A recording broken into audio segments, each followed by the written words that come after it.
प्रिय विद्यार्थियों, आज का अपना विषय है औद्योगिक स्थानीयकरण, इंडस्ट्रियल लोकेशन। ये एमकॉम प्रीवियस ईएफएम के विद्यार्थियों के लिए है। पेपर का नाम इंडस्ट्रियल इकोनॉमिक्स, ईए 104, और मैं doctor Manusharat Pathak, department of EFM, SRLS government college Kaladera Jaipur, आप सभी विद्यार्थियों का हार्दिक स्वागत और अभिनंदन करता हूं। औद्योगिक स्थानीयकरण का अर्थ, meaning of industrial location. Professor Robertson ने इसको परिभाषित किया है और स्थानीयकरण को जो विभिन्न उद्योग का केंद्रीकरण हो जाता है उसको औद्योगिक स्थानीयकरण उन्होंने बताया है। विशेष क्षेत्रों में कुछ उद्योगों में आकर्षित होने, विकसित होने तथा केंद्रित होने की प्रवृत्ति को उद्योगों के स्थानीयकरण के नाम से संबोधित किया जाता है। जबकि प्रोफेसर लोकनाथ ने इसको अलग प्रकार से परिभाषित किया है। उनके शब्दों में स्थानीयकरण से आशय विभिन्न क्षेत्रों में अलग अलग उद्योगों के केंद्रीकरण से है, जिसे अंतरराष्ट्रीय दृष्टिकोण से क्षेत्रीय श्रम विभाजन भी कहा जा सकता है। यदि किसी उद्योग की विभिन्न इकाइयां किसी क्षेत्र विशेष अथवा स्थान विशेष में केंद्रित हो जाती हैं, तो यह उस उद्योगों का स्थानीयकरण कहलाता है।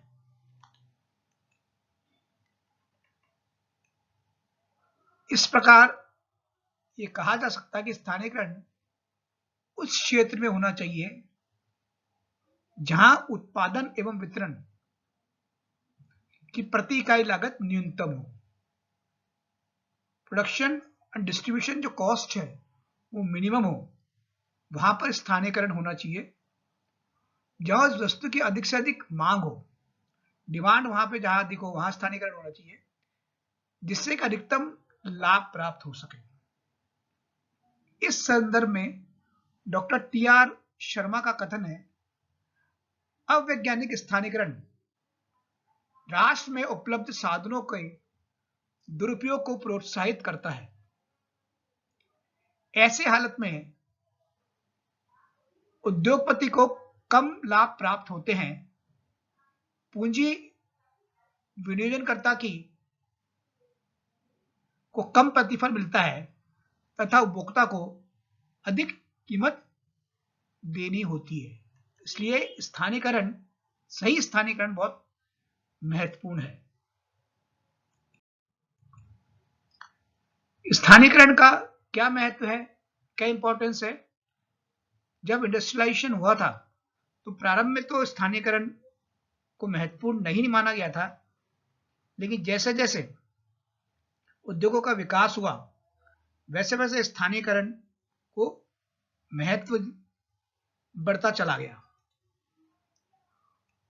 अगर उद्योगों का दोषपूर्ण स्थानीयकरण हो जाता है तो उससे क्या होता है, उत्पादन लागतों को बढ़ा देता है तथा उत्पादन दक्षताओं में कमी लाता है।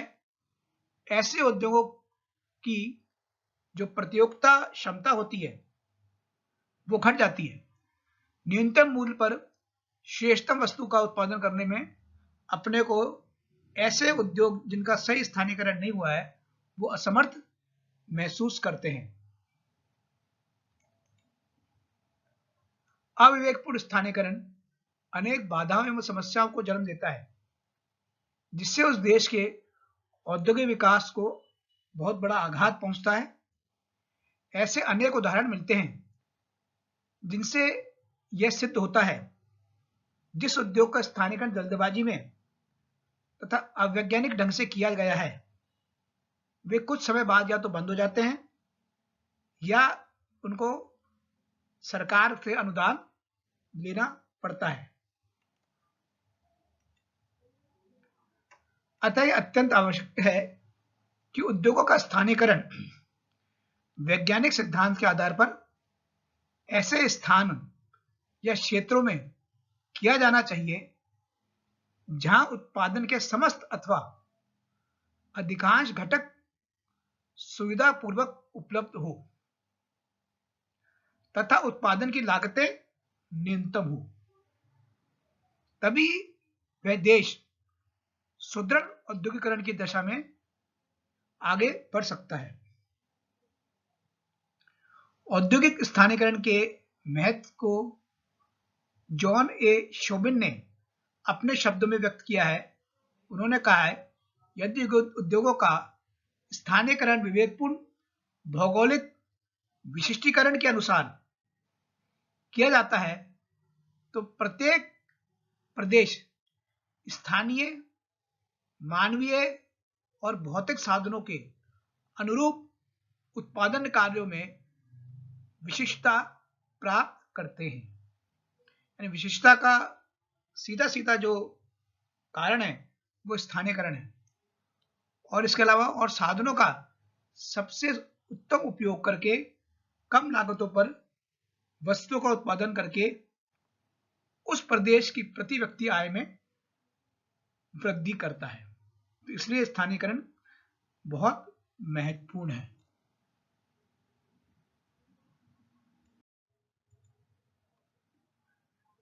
विभिन्न जो अर्थशास्त्री हुए हैं उन्होंने स्थानीयकरण को सिद्धांत को प्रारंभ में इतना महत्वपूर्ण नहीं माना था, इसलिए पहले सिद्धांतों का गठन नहीं हुआ। प्रतिष्ठित अर्थशास्त्रियों ने अर्थशास्त्र के अनेक सिद्धांतों का प्रतिपादन तो किया, किंतु औद्योगिक स्थानीयकरण के लिए वे कोई उपयुक्त सिद्धांत न प्रस्तुत कर सके। यद्यपि अनेक प्रतिष्ठित अर्थशास्त्री क्षेत्रीय श्रम विभाजन तथा स्थानीयकरण के कारणों का छुटपुट वर्णन अवश्य इन्होंने किया, किंतु वे किसी सम्यक सिद्धांत की स्थापना नहीं कर पाए। एडम स्मिथ द्वारा स्थानीयकरण का उल्लेख भौगोलिक श्रम विभाजन के रूप में श्रम विभाजन के अंतर्गत किया गया है। मतलब भौगोलिक रूप से जहां श्रम अधिक मात्रा में मौजूद हो मिले वहां स्थानीयकरण होना चाहिए। जेएस मिल एवं एल्फ्रेड मार्शल ने स्थानीयकरण में सहायक कारणों का ही वर्णन किया है, किंतु वैज्ञानिक सिद्धांत का प्रतिपादन वे न कर सके। इसका कारण शायद यह रहा है वो कि उस समय उद्योगों का स्थानीयकरण अथवा अत्यधिक केंद्रीकरण की ऐसी कोई उत्कर्ष समस्या नहीं थी। उद्योगों के केंद्रीकरण की ओर गहनता से सोचने के लोगों को आवश्यकता महसूस नहीं हुई उस समय। यानी उस समय विकेंद्रीकरण रहा, केंद्रीकरण नहीं रहा।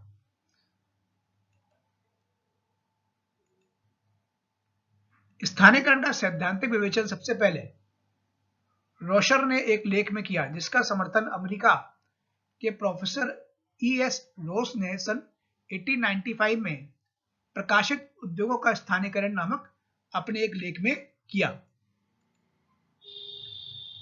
एल्फ्रेड वेबर का औद्योगिक स्थानीयकरण सिद्धांत का प्रतिपादन वेबर द्वारा सन 1909 में जर्मन भाषा में किया गया। बाद में अंग्रेजी में इसका अनुवाद किया गया। एल्फ्रेड वेबर ने अपने सिद्धांत का प्रतिपादन औद्योगिक स्थानीयकरण के विभिन्न कारणों के पूर्ण अन्वेषण तथा विश्लेषण करके अनेक आधार पर किया। उनका क्या आधार था ये देखते हैं। उनके द्वारा यह ज्ञात किया गया कि लागत के मूल तत्व अलग अलग स्थानों पर समान नहीं होते हैं। यानी अलग अलग स्थानों पर लागत जो है वो समान नहीं होती है। जैसे श्रमिकों की मजदूरी, यातायात की स्थिति, ये अलग अलग स्थानों पर अलग अलग प्रकार की हो सकती है, लेकिन दूसरी कुछ इस प्रकार की लागतें हैं जो सभी स्थानों पर लगभग समान सी होती हैं। कौन सी लागतें हैं? जैसे पूंजी पर ब्याज तथा मशीनों पर हास आदि। तो ये मूल रूप से दो कारणों को आधार मान के अल्फ्रेड वेबर ने इस सिद्धांत को गठन किया। इस प्रकार लागत विश्लेषण के आधार पर वेबर ने स्थानीयकरण के कारणों को दो वर्गों में विभक्त किया। प्रथम वर्ग में प्रमुख कारण रखे गए जिसका उल्लेख ऊपर किया, तथा दूसरे में सहायक कारण। प्रमुख कारणों को वेबर ने क्षेत्रीय कारण रीजनल फैक्टर बताया जिसमें कि वेरिएशन आते हैं। सहायक कारणों के संदर्भ में उन्होंने दो प्रवृत्तियों का उल्लेख किया, प्रथम केंद्रीकरण की प्रवृत्ति तथा द्वितीय विकेंद्रीकरण की प्रवृत्ति। उनके अनुसार ये दोनों प्रवृत्तियां प्रमुख रूप से क्षेत्रीय कारणों के वितरण को प्रभावित करती हैं। धन्यवाद।